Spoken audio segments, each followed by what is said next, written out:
nous arrive d'être inquiets à cause d'un souci, d'une angoisse, d'une peur qui s'infiltre en nous et qui nous ronge. À cause de cette inquiétude, nous ne trouvons plus le repos, nous nous agitons, nous devenons parfois fébriles et nous nous fatiguons. À cause de cette agitation, nous avons de plus en plus de difficultés à dénicher Dieu dans les creux de notre vie. Nous sommes alors dans une spirale qui va de l'inquiétude à l'agitation, de l'agitation à la fatigue et de la fatigue au découragement. Et pourtant, dans le livre d'Ésaïe, il est écrit « Ainsi parle le Seigneur, le Saint d'Israël. Votre salut est dans la conversion et le repos. Votre force est dans le calme et la confiance. La grâce et la paix vous sont données de la part de Dieu qui nous rassemble et de Jésus-Christ qui nous aime et nous conduit dans sa paix.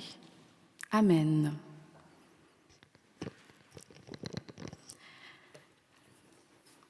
C'est donc dans une certaine confiance, avec le beau soleil de ce dimanche matin, que nous sommes accueillis en ce lieu. Accueillis pour faire communauté, accueillis pour être ensemble. Ça fait du bien de temps en temps de se voir et surtout de sentir la chaleur du soleil, de sentir le printemps qui est en train de venir doucement, mais pas avant les saintes glaces. Mais nous sommes ici réunis pour entendre la parole, pour nous voir, pour prier, pour fredonner et pour aussi écouter et se laisser porter par la musique ou parfois certains silences. Ainsi, je vous invite à la prière.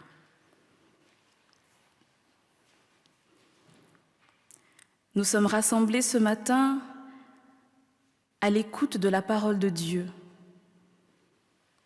Que par son esprit, cette parole convertisse notre cœur, qu'elle apaise nos inquiétudes et qu'elle fasse grandir en nous le calme et la confiance. Que tout ce qui ne vient pas du Seigneur, que tous ces petits tracas, ces soucis qui nous perturbent ou qui souhaitent nous perturber pour cette célébration soient mis de côté dans le nom tout-puissant de Jésus-Christ. Amen. Et je vous invite à vous lever et à prendre dans vos feuillets, non pas le premier chant qui est le numéro 5, mais le second, qui est « Avec toi, Seigneur, tous ensemble », les strophes 1, 2 et 6. Donc dans votre feuillet, qui correspond au cœur à cœur, le numéro 6, « Avec toi, Seigneur, tous ensemble », les strophes 1, 2 et 6 à fredonner ensemble.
Écoutons ensemble et reconnaissons la puissance de notre Seigneur avec le psaume 145, louange de David. Je proclamerai ta grandeur, mon Dieu, mon roi, et je bénirai ton nom pour toujours et à perpétuité. Chaque jour, je te bénirai, et je célébrerai ton nom pour toujours et à perpétuité. L'Éternel est grand et digne de recevoir toute louange. Sa grandeur est insondable. Que chaque génération célèbre tes œuvres et proclame ton extraordinaire façon d'agir. Je dirai la splendeur glorieuse de ta majesté. Je chanterai tes merveilles. On parlera de ta puissance redoutable et je reconnaîtrai et je raconterai ta grandeur. On proclamera le souvenir de ton immense bonté. On célébrera ta justice. L'Éternel fait grâce. Il est rempli de compassion. Il est lent à la colère et plein de bonté. L'Éternel est bon envers tous. Sa compassion s'étend à toutes ses œuvres. Toutes tes œuvres te loueront, Éternel, et tes fidèles te béniront. Ils diront la gloire de ton règne, ils proclameront ta puissance pour faire connaître aux hommes ta puissance et la splendeur glorieuse de ton règne. Ton règne est un règne éternel, et ta domination subsiste dans toutes les générations. L'Éternel soutient tous ceux qui tombent, il redresse tous ceux qui sont courbés. Tous regardent avec espoir envers toi, et tu leur donnes la nourriture au moment voulu. Tu ouvres ta main et tu combles de bien tous ceux qui vivent.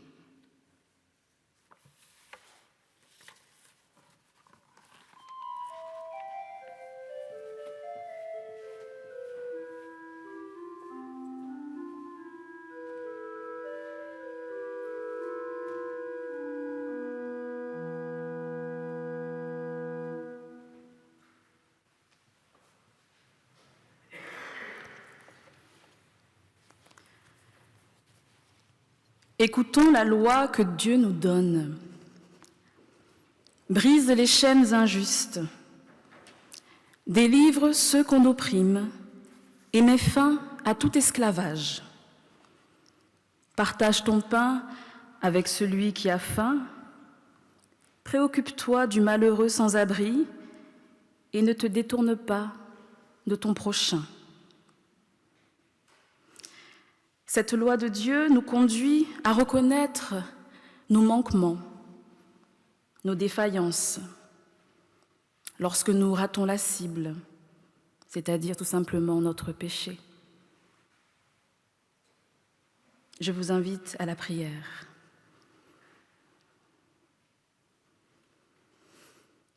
Père,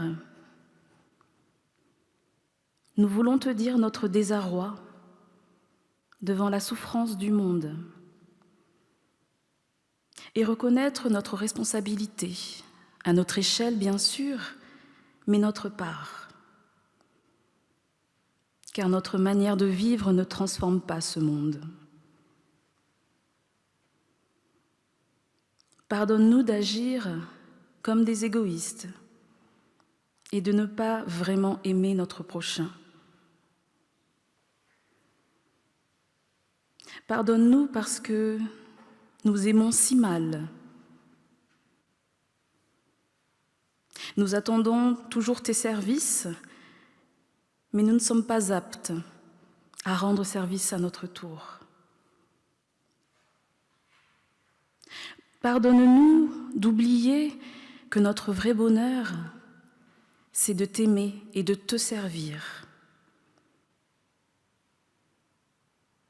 Accorde-nous ton pardon, qu'il soit notre paix, notre joie et notre force. Nous te le demandons dans le nom de Jésus-Christ. Amen. Dieu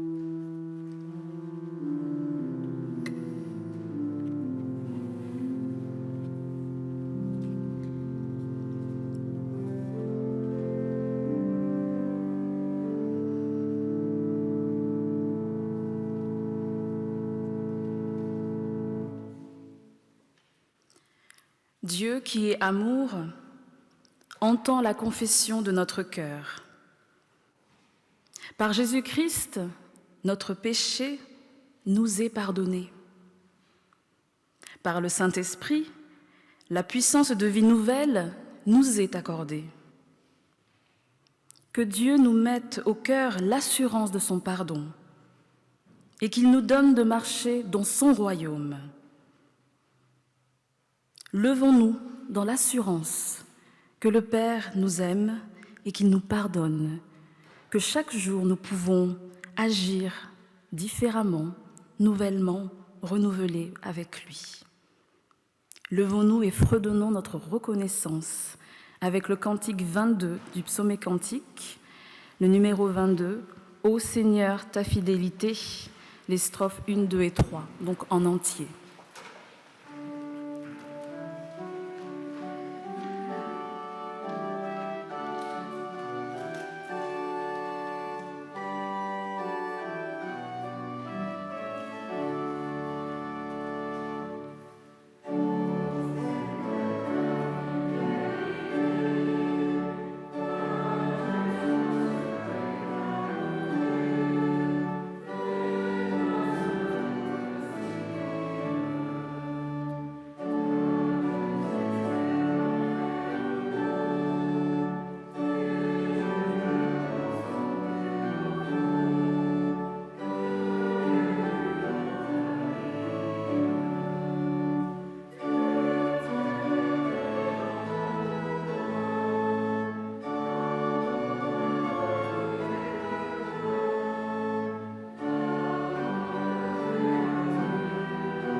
Prions.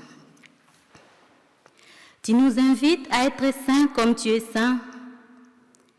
Et dans ta grâce infinie, tu nous as donné la Bible afin que nous puissions continuer à vivre à tes côtés.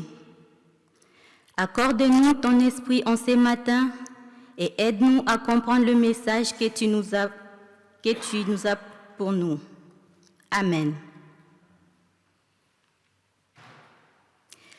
Nous lisons dans Ésaïe chapitre 55, du verset 6 à 9.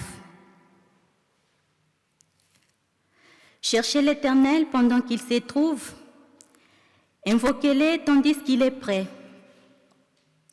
Que le méchant abandonne sa voie et l'homme d'iniquité ses pensées. Qu'il retourne à l'Éternel, qui aura pitié de lui, à notre Dieu qui ne s'alasse pas de pardonner. Car mes pensées ne sont pas vos pensées, et vos voix ne sont pas mes voix, dit l'Éternel. Autant les cieux sont élevés au-dessus de la terre, autant mes voix sont élevées au-dessus de vos voix, et mes pensées au-dessus de vos pensées.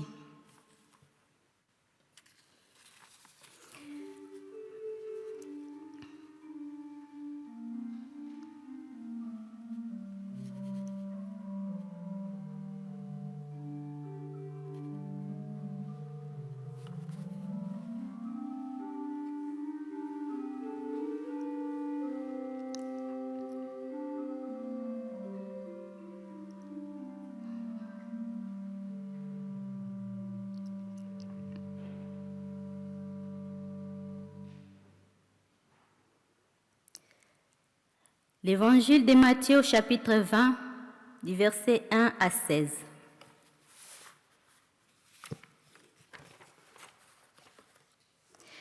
Car le royaume des cieux est semblable à un maître de maison qui sortit dès le matin afin de louer les ouvriers pour sa vigne. Il convint avec eux d'un denier par jour et il les envoya à sa vigne. Il sortit vers la 3e heure. Il en vit d'autres qui étaient sur la place sans rien faire. Il leur dit, « Allez aussi à ma vigne, et je vous donnerai ce qui sera raisonnable. » Et ils y allèrent. Il sortit de nouveau vers la 6e heure et vers la 9e, et il le fit de même. Étant sorti vers la 11e heure, il en trouva d'autres qui étaient sur la place et leur dit, « Pourquoi vous tenez-vous ici toute la journée sans rien faire ?» Ils lui répondirent, « C'est que personne ne nous a loués. »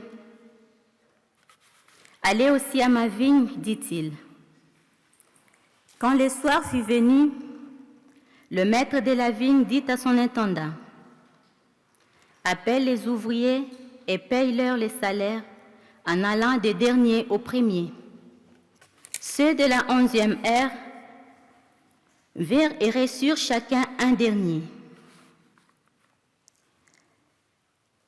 Le premier virent ensuite, croyant recevoir davantage, mais ils reçurent aussi chacun un denier. En le recevant, ils murmurèrent contre le maître de la maison et dirent, « Ces derniers n'ont travaillé qu'1 heure, et tu les traites à l'égal de nous qui avons supporté la fatigue du jour et la chaleur. » Il répondit à l'un d'eux, « Mon ami, je ne te fais pas tort.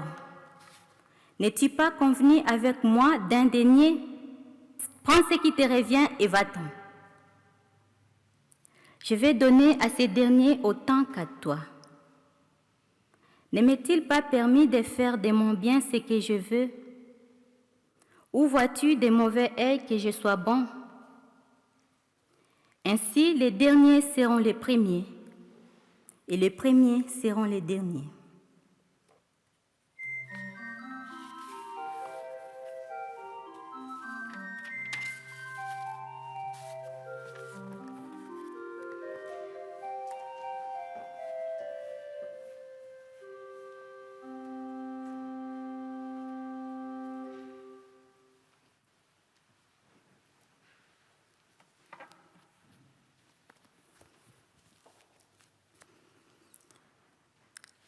C'est le chant du coq qui sort peu à peu Nathanaël de sa nuit.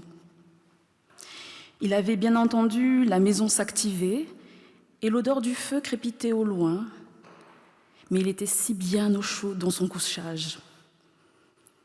Son frère, venu s'assurer qu'il était bien réveillé, l'accueille et l'invite à se préparer pour venir manger le repas que les femmes de la maison ont préparé.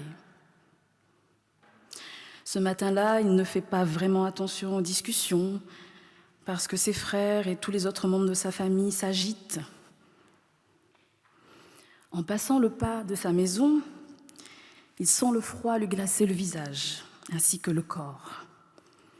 Mais il commence sa marche avec ses frères et des compagnons de route, les rejoignant peu à peu en chemin. Il fait encore nuit, mais la journée est pleine d'espoir.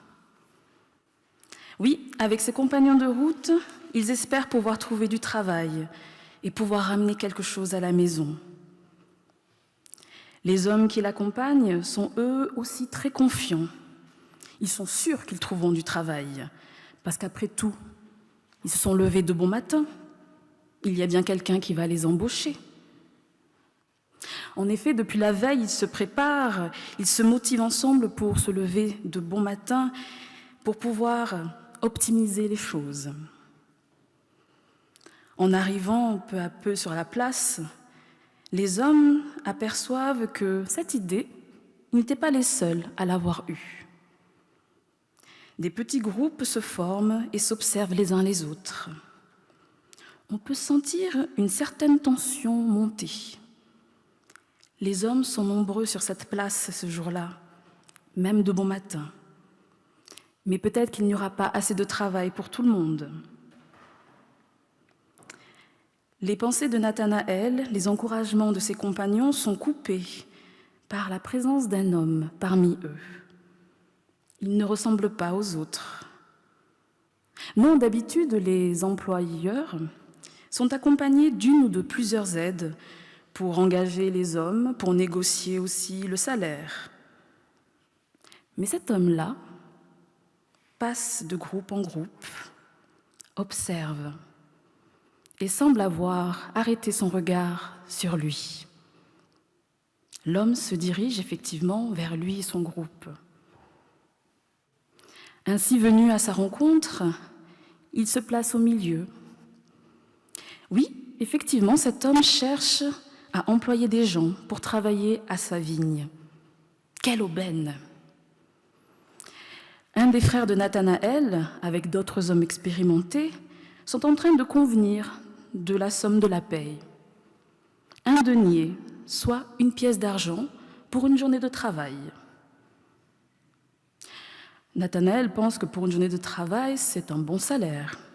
Mais l'homme est d'accord, il ne va quand même pas se plaindre. Ainsi, avec ses compagnons de route, ils se mettent en route du coup vers la vigne.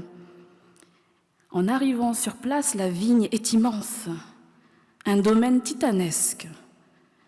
Mais tout l'outillage est prévu pour les équiper et pour les aider à travailler comme il se faut dans cette vigne. S'organisant avec précision et confiance, il se met au travail. Il est reconnaissant à ce moment-là d'avoir trouvé quelqu'un qui l'a employé lui, mais aussi les siens. Le travail n'était pas facile, mais il n'était pas seul. Il était avec les siens et au fur et à mesure de la journée, il voit d'autres hommes aussi arriver dans cette vigne. Cette vigne qui s'étendait à perte de vue, si bien que Nathanaël espérait que d'autres personnes arrivent encore et encore et encore. Parce que finalement, même en groupe, c'est encore mieux de pouvoir œuvrer. Et pour voir aussi le travail avancer, il nous faut souvent de l'aide, de la force et de l'encouragement. Au plus fort de la journée, lorsque le soleil est à son zénith, des porteurs se relaient pour apporter de l'eau et s'assurer que les hommes vont bien. Mais finalement, le travail, c'est le travail. Et les hommes sont attendus à la maison ce soir et ils sont bien contents déjà à ce milieu de journée de ne pas avoir ménagé leur peine. Il continue ainsi. Quelques heures passent encore. Et même au milieu de l'après-midi, Nathanaël et ses compagnons ont pu effectuer encore quelques pauses. Cela lui semble bizarre, parce que d'habitude, les maîtres de ce genre de domaine préfèrent ne pas accorder de pause à leurs ouvriers. Il faut être rentable, même sous le soleil, même malgré la fatigue, malgré la sueur. Mais ainsi, pendant une de ces pauses, la dernière, il aperçoit avec ses compagnons encore d'autres ouvriers arrivés. Ceux-ci ont l'air physiquement un peu mal en point. Mais l'intendant, comme l'avait fait avec eux le matin même, ce même intendant leur montre où se placer et où travailler. Ainsi, il se dit que c'est tant mieux, il y a encore des gens qui sont venus travailler. Ainsi, reprenons le travail pour la dernière heure, le dernier effort. En même temps qu'il finit son travail, Nathanaël se demande quel est cet homme capable d'employer autant de monde. Oui, il est vrai que la vigne était immense, le travail colossal, mais finalement, un homme capable d'employer comme ça à chaque fois plusieurs personnes et les rémunérer, c'est super, c'est une bénédiction, soyons reconnaissants.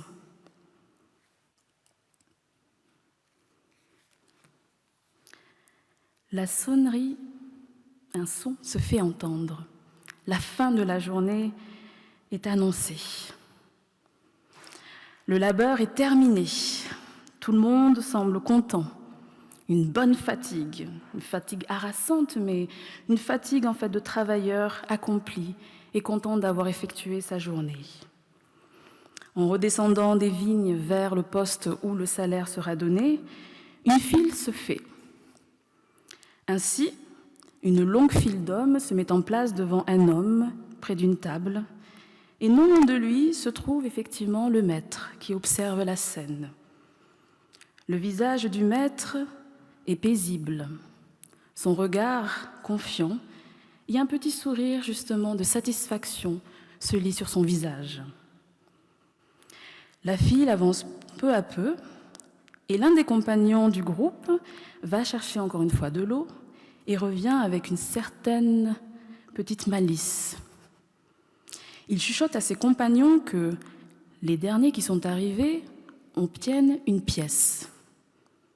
Ainsi, si les derniers qui n'ont pas beaucoup travaillé obtiennent une pièce, ça veut dire qu'eux auront beaucoup plus que ce qu'ils ont pu négocier. Un peu dubitatif, mais ça semble plausible. Ils se sentent tous contents et se disent qu'ils vont pouvoir avoir plus que les autres. En même temps, ils avaient travaillé dur et fort, et beaucoup plus longtemps que les autres. La file se réduit peu à peu, et encore. Nathanaël observe tout le temps, pourtant une scène qui se répète encore et encore. Il observe de loin les tas de pièces sur la table. Et pourtant, la même scène, c'est-à-dire que chaque ouvrier reçoit toujours une pièce. Pas deux, pas trois, mais une. Il ne dit rien. Il continue son chemin.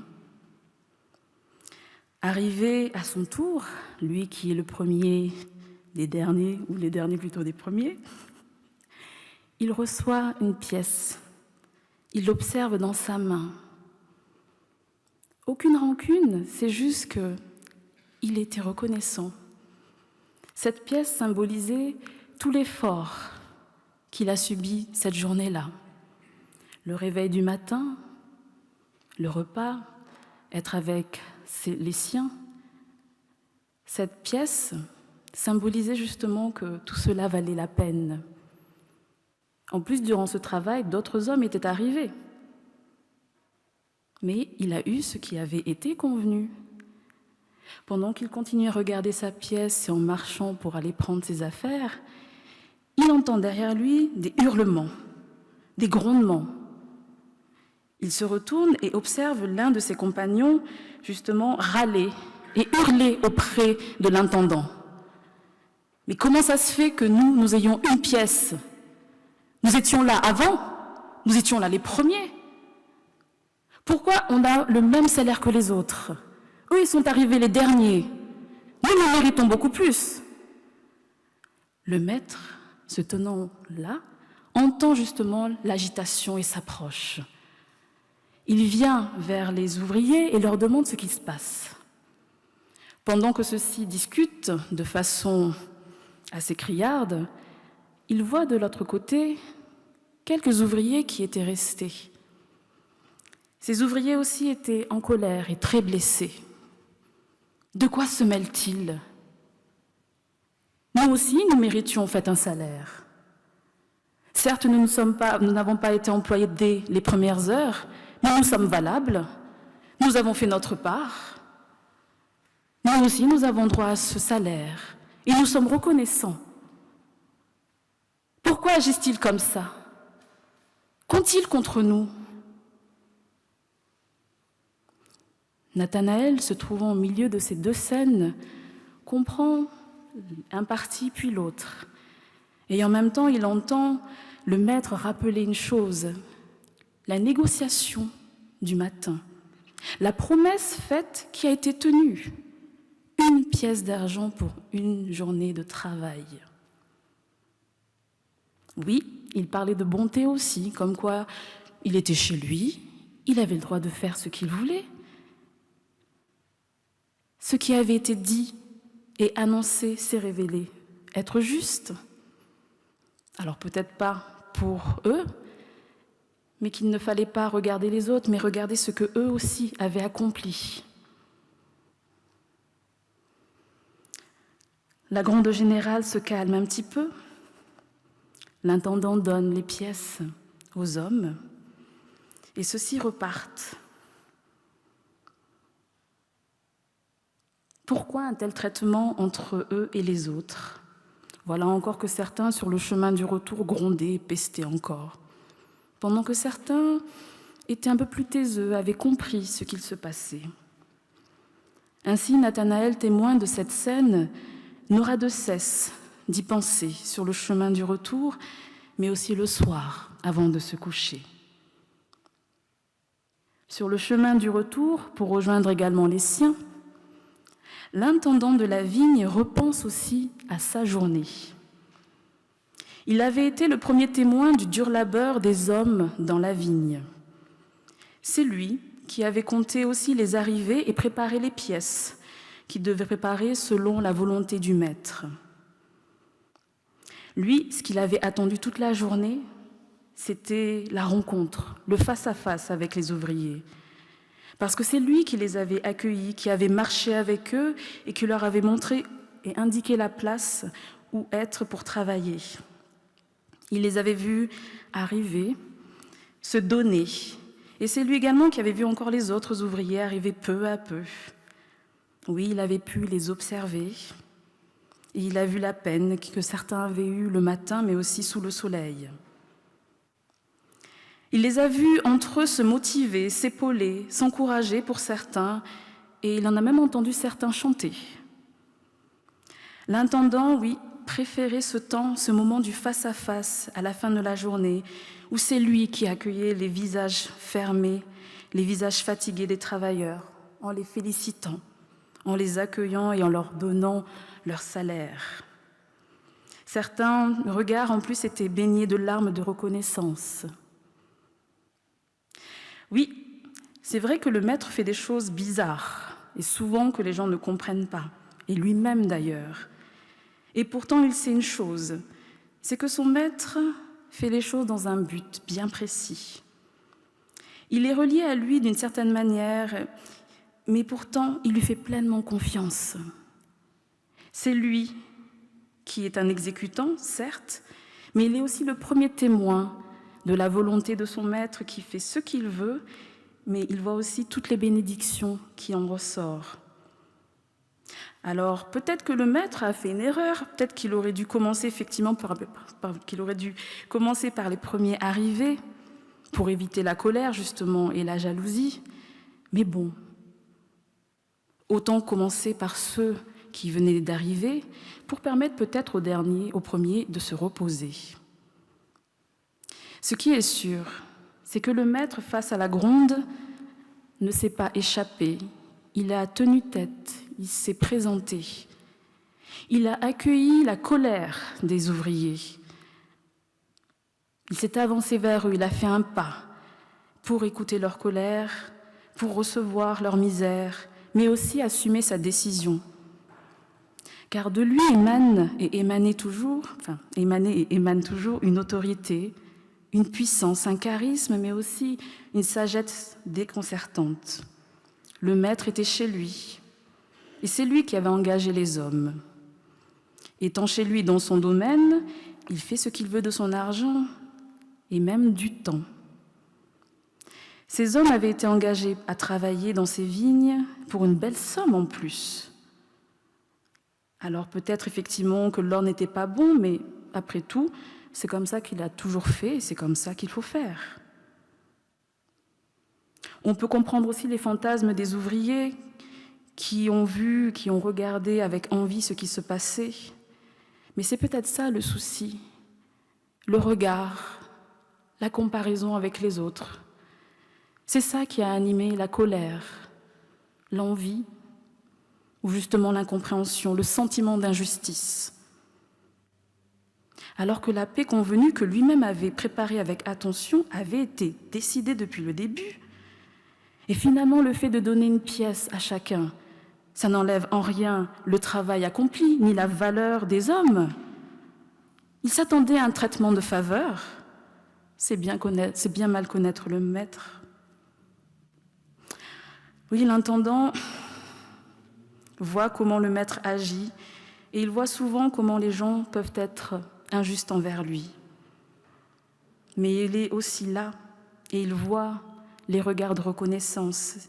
C'est l'intendant qui a pu voir justement que ces derniers ouvriers arrivés qui étaient démoralisés, qui pensaient qu'ils ne valaient rien parce qu'ils n'avaient pas été choisis dans la journée, eux avaient été reconnaissants.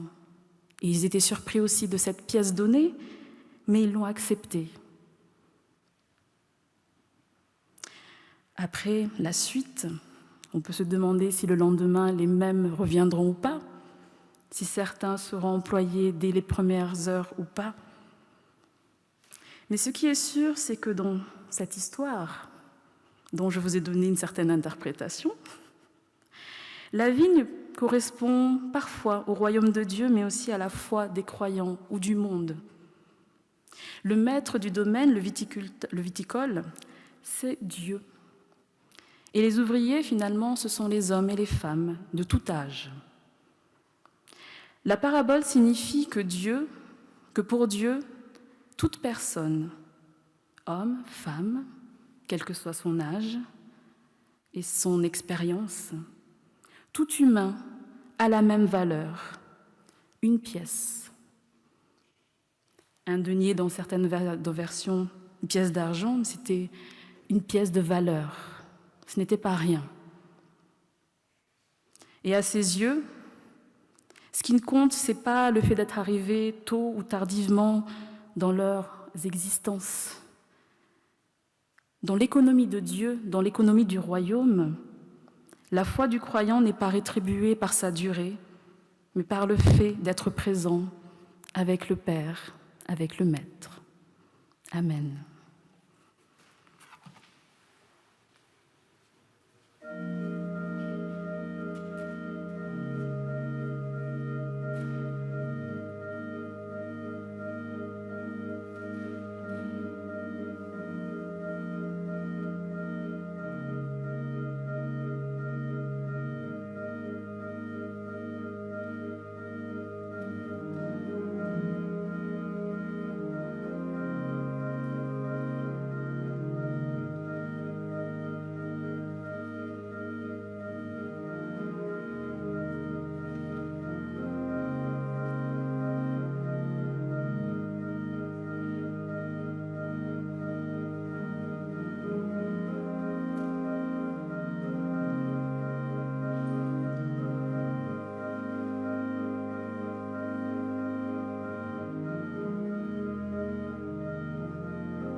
Ensemble, confessons notre foi avec le texte qui nous est partagé par Francine Caillou.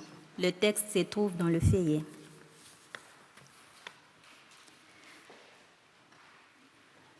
Je crois en Dieu, Père de Jésus-Christ et notre Père. De lui, je reçois mon nom et l'appel à être vivant. Je crois en Jésus-Christ, Fils du Père et compagnon de mon humanité. Dans son visage, je reçois tous les visages à aimer.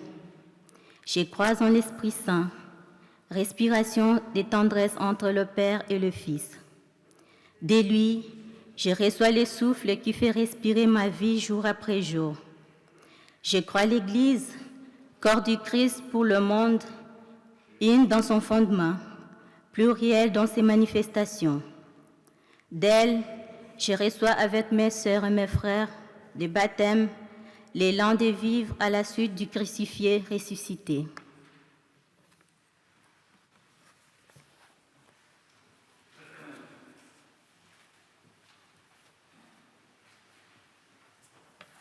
Et nous nous levons pour chanter, pour fredonner ensemble au numéro 45, dans le psaume et cantique, le numéro 45, les psaumes 1 et 2, « Certes, ces choses belles ».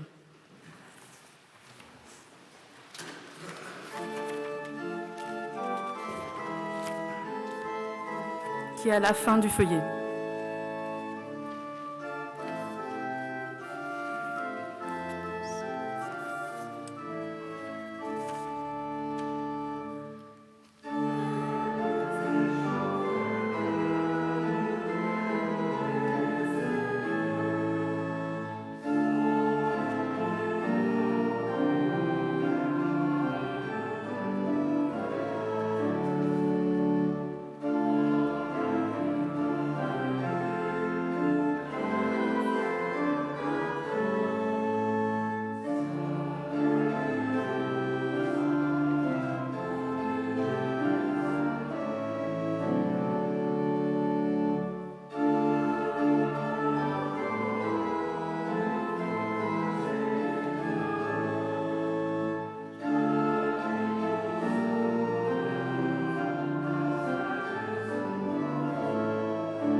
Nous voici arrivés au moment des annonces, et vous en avez déjà quelques-unes à la fin de votre feuillet, et notamment que cet après-midi, comme il a été écrit, il y a ce qu'on appelle un culte renouveau et guérison à 17h à Champel, et qu'il reste encore des places. Si certaines personnes veulent venir, j'offre des places dans ma voiture, puisque je sais que j'y vais, donc nous pouvons y aller ensemble. Donc, s'il y a des personnes qui souhaitent y aller, peuvent me faire signe à la fin du culte. Voilà.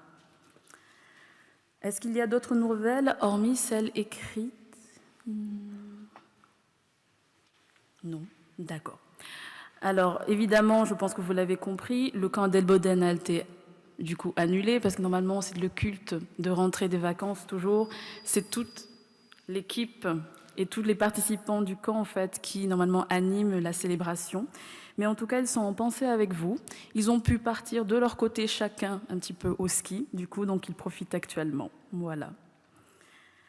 Alors, aujourd'hui, nous accueillons encore, du coup, comme organiste, Nayung, qui est en fait, qui est derrière, on ne la voit pas, on la saluera en fait après, du coup. Nayung Kim Milius, qui est notre organiste en fait du jour. Vous voyez les belles fleurs, justement, aujourd'hui. C'est Diane Valeur qui nous l'a apporté. Je remercie également aussi toutes les personnes qui sont occupées de l'accueil et de l'intendance technique aussi par rapport à ce culte, à cette célébration. François, Walter, je sais que Camille de l'autre côté. En tout cas, voilà, il y a toutes les personnes qui sont écrites, Jean-Paul aussi, en fait. Donc, merci beaucoup à toutes les personnes qui œuvrent pour qu'on puisse vivre ce culte, aux personnes aussi peut-être qui nous suivent, non pas par Zoom, oui par Zoom également, qui viennent de temps en temps justement pendant la célébration, on les entend, donc on les salue, bien évidemment. Et nous sommes effectivement en pensée et en communion aussi avec eux. Parce que oui, à Chênes, on essaie aussi de mettre en place des choses pour que justement on puisse célébrer et ne pas s'oublier les uns les autres. Voilà.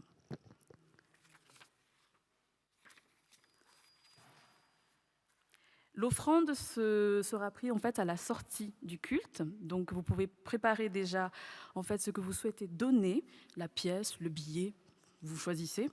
Et donc voilà, ce sera pris en fait du coup à la fin de notre célébration, comme d'habitude, puisque les conditions ne permettent pas de passer dans les rangs. Bon, merci. Et nous allons en fait ensemble prier ensemble pour la prière d'intercession.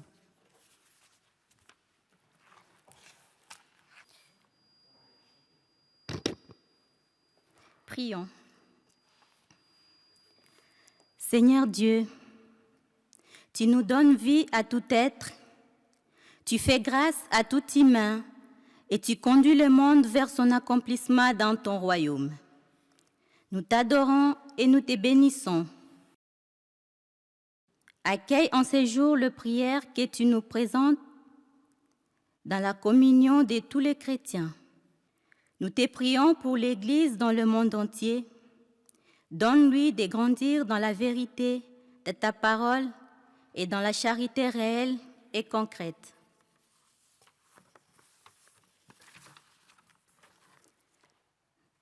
Nous te prions pour l'Église dans notre pays, que par son témoignage, la connaissance de ton salut se répande au milieu de ton peuple. Nous te prions pour les pasteurs, le diacre et toute personne engagée dans un ministère.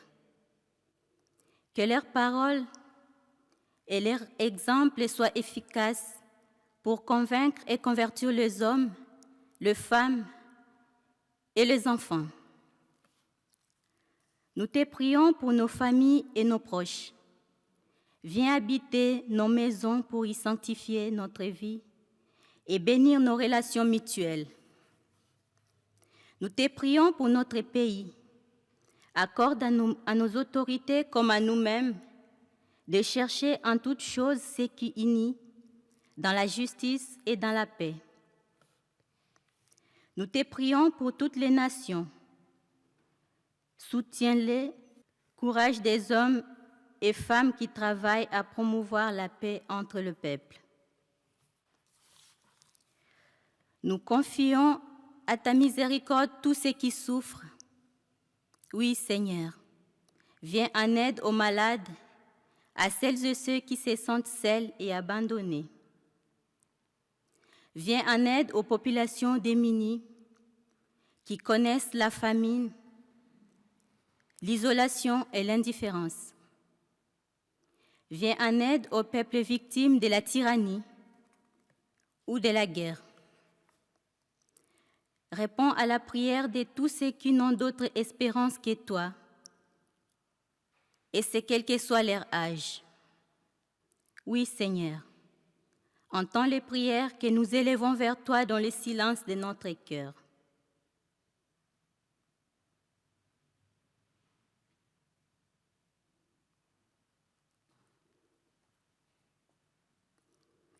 Et nous voulons te dire tous ensemble, notre Père, qui es aux cieux, que ton nom soit sanctifié, que ton règne vienne, que ta volonté soit faite sur la terre comme au ciel.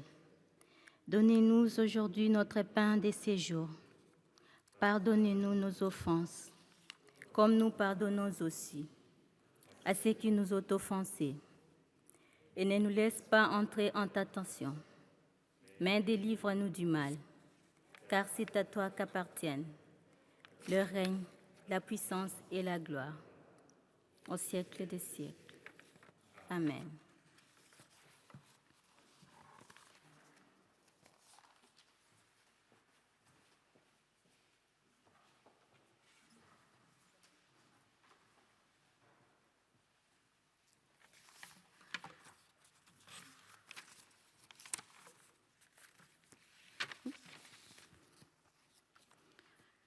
Et nous chantons, nous nous levons et nous fredonnons le 99 dans le cœur à cœur, cette fois-ci. C'est vers toi que je me tourne, on le chante en entier.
Lorsque l'ange du Seigneur va voir Gédéon pour lui demander de délivrer Israël, il lui dit « Va avec la force que tu as ».